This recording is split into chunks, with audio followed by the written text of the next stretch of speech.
Bonjour à tous. Merci d'être venus. Très bien. Merci aux organisateurs pour pour ce magnifique événement à un endroit féerique, ensemble avec des gens très sympas. Le dîner hier, je ne l'oublierai pas tout de suite, vraiment très sympathique. Merci beaucoup. Alors, on a deux sujets ce matin qui vont vous amener dans un petit voyage dans la néphrologie pédiatrique. Le premier, c'est la néphropathie du purpura rhumatoïde. Et le deuxième, ça sera le CHU, le syndrome hémolytique et urémique.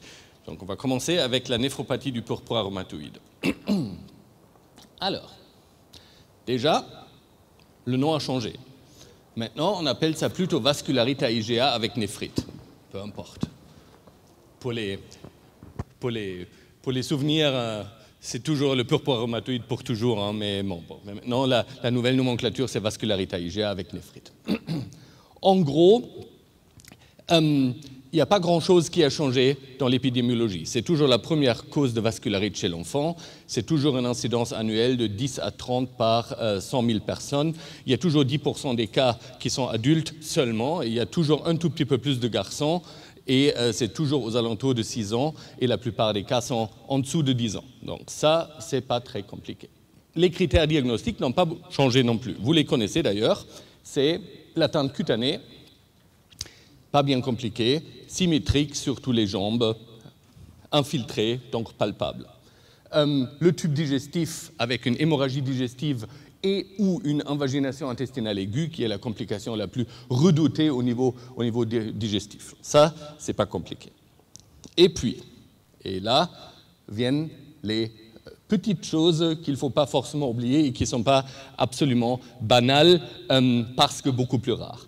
C'est des manifestations rares. Les manifestations rares comme l'orchite, comme l'urétrite, comme, vous le voyez, la pancréatite. Là, du coup, on est très rare. Ce n'est pas seulement rare, c'est très rare. Parotidite, myosite, etc., etc., etc.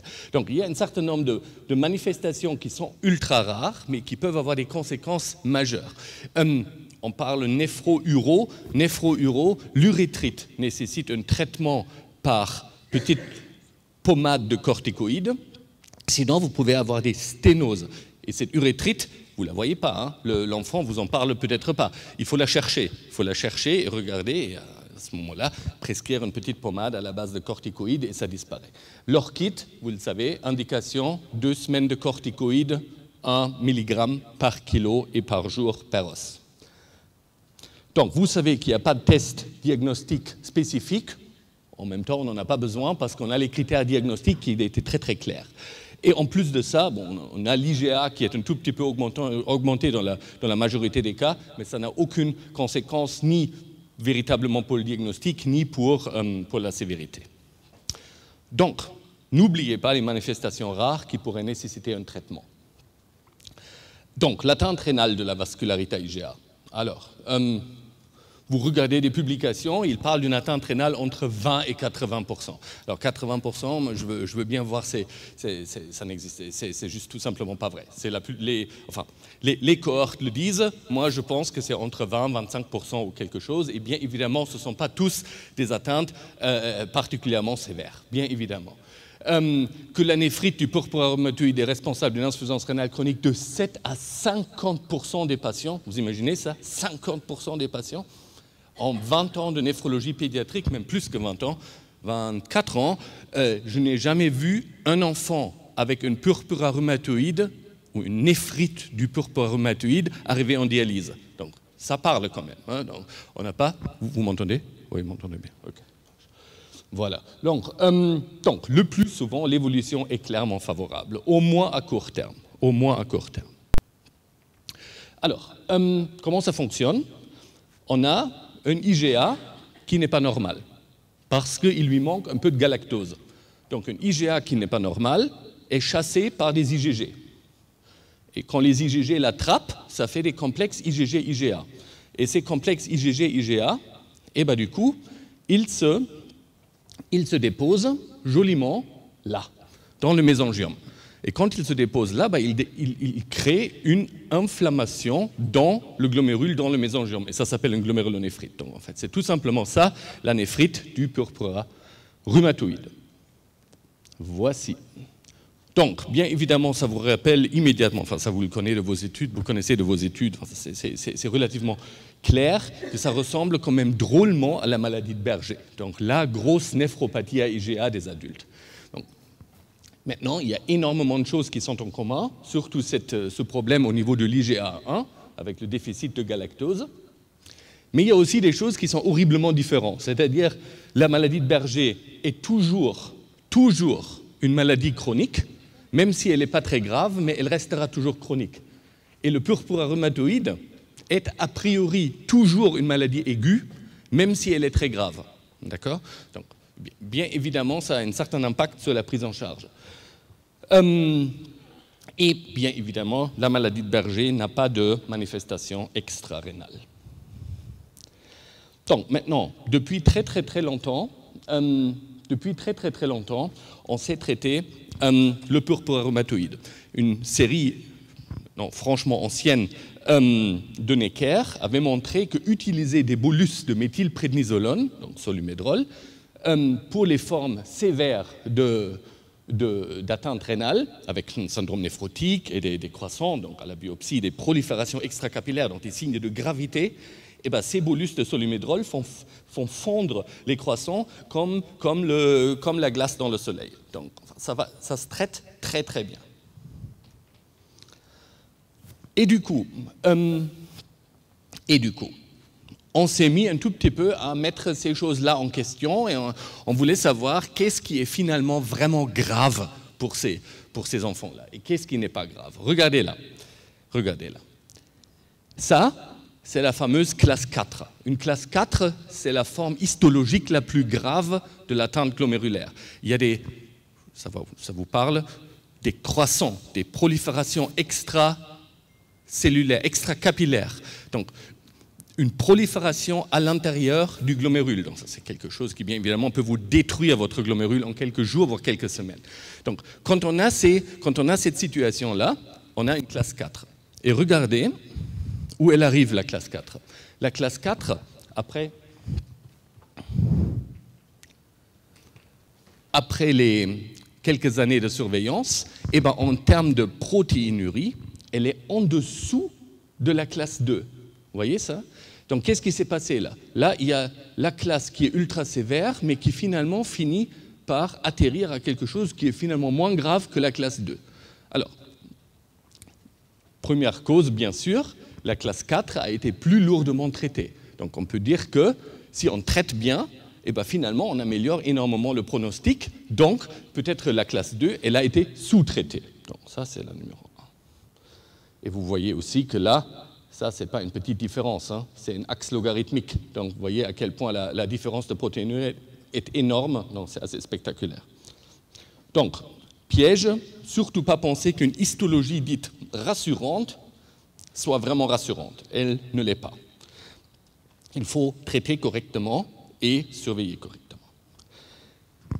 Et maintenant, la protéinurie chez les enfants qui ont eu des bolus et des enfants qui n'ont pas eu de bolus. Regardez là, de nouveau l'axe logarithmique. Donc cette petite différence n'est pas une petite différence, mais une grande différence. Et regardez ce qui se passe.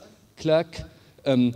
Ceux qui ont eu les bolus en noir, là, eh ben, ils sortent avec une protéinurie bien moins importante que ceux qui n'ont pas eu les bolus. Donc les bolus de Solu-Medrol, ça a l'air quand même d'être un truc qui marche drôlement bien dans le purpura rhumatoïde, avec cette différence-là que vous voyez là. Et maintenant, encore pire. Regardez là. Là, on a zoomé sur la classe 2. On s'est dit, la classe 2, c'est un truc qui n'est pas trop grave, mais pas trop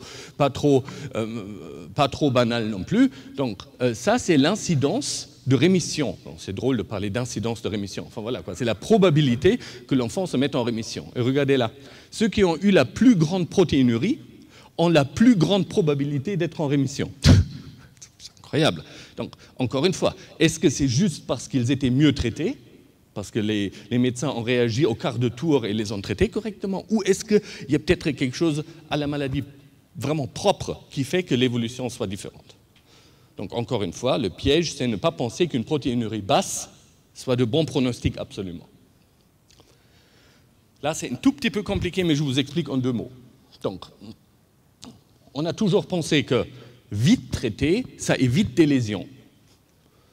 Là, c'est le délai entre le début du purpura rhumatoïde et la biopsie. Donc, si je biopse vite, je traite vite. Souvent, c'est comme ça. Donc, vous voyez là en bas, c'est tous ceux qui ont eu leur biopsie quand même relativement vite. Et ça, c'est des patients qui ont eu leur biopsie relativement tardivement. Et maintenant, regardez. Ceux qui sont en foncé, c'est des lésions chroniques. Donc, on pourrait se dire que c'est là, ça ne nous surprend pas. Ils ont eu leur biopsie super tard, donc ils ont eu le temps de développer des lésions chroniques. Par contre, c'est là. C'est quoi ce truc-là?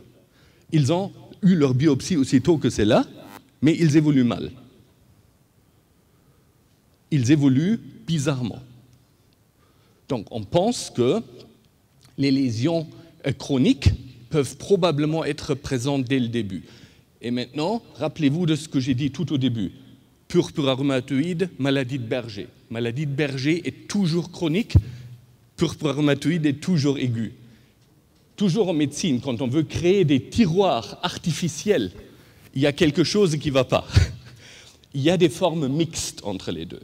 Et les purpura rhumatoïdes qui évoluent mal, avec ces lésions chroniques qui sont là dès le début, ce sont des formes mixtes entre la maladie de Berger et le purpura rhumatoïde, et qui sont donc logiquement de mauvais pronostics.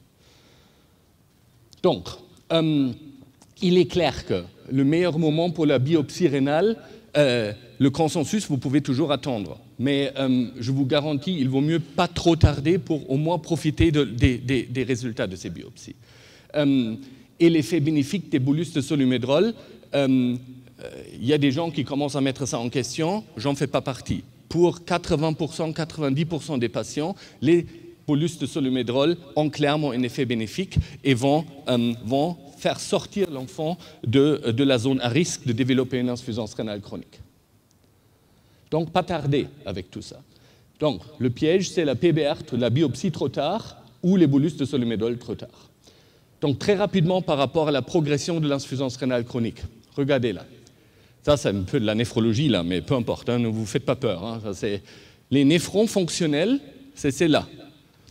Si dans une maladie, n'importe quelle maladie, votre nombre de glomérules baisse, votre fonction rénale, votre débit de filtration glomérulaire, au début, il ne baisse pas du tout, parce que les autres compensent, les autres hyperfiltrent. Et maintenant, je vais vous expliquer pourquoi je raconte ça. En néphrologie adulte, il y a un tiers des patients qui n'ont pas de diagnostic pour la cause de leur insuffisance rénale chronique. Donc, maintenant, je pose une question. Est-ce que ça ne pourrait pas être des pathologies qui ont mal tourné de l'âge pédiatrique? C'est-à-dire, ils ont eu une maladie rénale à l'âge pédiatrique, elle a mal évolué. Au début, on n'a pas vu leur insuffisance rénale parce que les autres glomérules ont compensé, et après, ils sont entrés dans cette jolie petite spirale d'hyperfiltration, lésion d'hyperfiltration, protéinurie et claque. Et ils finissent par altérer progressivement leur fonction rénale parce que, c'est pas parce qu'hier on m'a beaucoup parlé de pommes de terre, hein, enfin là c'est sûr que hein, pour revenir à leur sujet de base, hier c'était l'alimentation des Allemands, mais enfin peu importe, c'est presque un tout petit peu comme si j'avais mis des pommes de terre sur ma membrane basale glomérulaire. Ce sont en fait des podocytes, peu importe. Alors les podocytes, si vous tirez sur ça, qu'est-ce qui va se passer avec les podocytes là? Ils vont tomber un après l'autre. Hein. Et s'ils tombent, eh ben, vous n'avez plus de membrane basale glomérulaire. Et donc, vous n'avez plus de glomérules. Donc, autrement dit, cette hyperfiltration, jusqu'à un certain degré, elle est physiologique. Et à partir d'un certain degré, elle ne l'est plus. Et clac, finit avec le glomérule et on entre dans une phase d'insuffisance rénale. Pour que ça n'arrive pas, on fait la chose suivante. On prend un IEC ou un ARA2, on bloque donc l'action de l'angiotensine 2, on ouvre l'artériole efférente, et avec ça, on baisse la pression de filtration. C'est super banal, ça a l'air un peu de la mécanique de maternelle, là, mais en fait, c'est ça qui fonctionne. La réalité est probablement plus complexe, en deux mots. Hein. Angiotensine 2, regardez tout ce qu'il fait, l'angiotensine 2, c'est un truc de dingue. Il régule NF-kappa B, TGF-bêta, toutes ces choses-là. Donc, il régule même certains éléments immunologique, donc inflammatoire. Donc, en bloquant l'angiotensine 2, on a un sacré effet. Voilà. Et ça, c'est la néphroprotection moderne. Voilà. Donc, en conclusion, une histologie rassurante n'est pas rassurante, une protéinurie inférieure à 1 gramme par litre n'est pas rassurante non plus. Donc, qu'est-ce qui est finalement rassurant? Pas grand-chose dans le purpura rhumatoïde. La PBR, ça vous pouvez effectivement prendre en photo parce que c'est un peu ce qu'on fait nous. Une PBR rapide dans les 14 jours, si la protéinurie est au-dessus de 100 mg par millimole de créatinurie, ça correspond à peu près à 1,5 g par litre au pif. Et la PBR ultra rapide, donc dans les jours qui viennent, quand la protéinurie est néphrotique, donc au-dessus de 250 mg par millimole. Et puis les corticoïdes en IV, si on a une prolifération extracapillaire à la biopsie, ou si on a une protéinurie, tadam, néphrotique. Okay? Et les corticoïdes péros dans plus ou moins toutes les autres situations, sauf si finalement on s'est planté et il n'y a pas du tout d'atteinte glomérulaire sévère. Et donc ça donne finalement ce petit recette de cuisine qui a deux axes, la protéinurie là et l'histologie là, du moins sévère au plus sévère, de la protéinurie la moins grave à la plus grave. Et donc en fonction de ça, vous regardez dans quelle case vous êtes, vous voyez que les corticoïdes prédominent l'histoire, dominent énormément l'histoire. Voilà. Donc les bolus, si protéinurie forte ou si prolifération à la biopsie. Donc là du coup, je ne vais pas repasser par là parce que ça on avait déjà dit. Mon petit sujet préféré, c'est que quand est-ce que ça peut mal se passer? Quand la PBR est trop tard, quand on retarde finalement le traitement par corticoïdes, on a une perte néphronique, tralali, tralala, cercle vicieux, ce qu'on a dit tout à l'heure. Ça, c'est un problème évitable, parce qu'on n'a qu'à y aller plus tôt. Et après, il y a la pathologie qui est d'emblée de mauvais pronostic, parce qu'elle ressemble à la maladie de Berger. Et là, on a une progression lente, souvent un besoin d'immunosuppresseurs, et ça, malheureusement, encore aujourd'hui, ça viendra un jour, mais en tout cas, pour l'instant, c'est un problème qui est inévitable. D'accord? Et voilà. Donc, quand on est dans une situation atypique pour le purpura rhumatoïde, les similitudes du Berger pronostiquent à long terme défavorable, et ça, c'est franchement une partie frustrante du purpura rhumatoïde. Mais on ne va pas terminer avec une partie frustrante. Gardez en tête, le pronostic est favorable dans l'énorme majorité des cas. Et je vous remercie pour cette première présentation. Merci.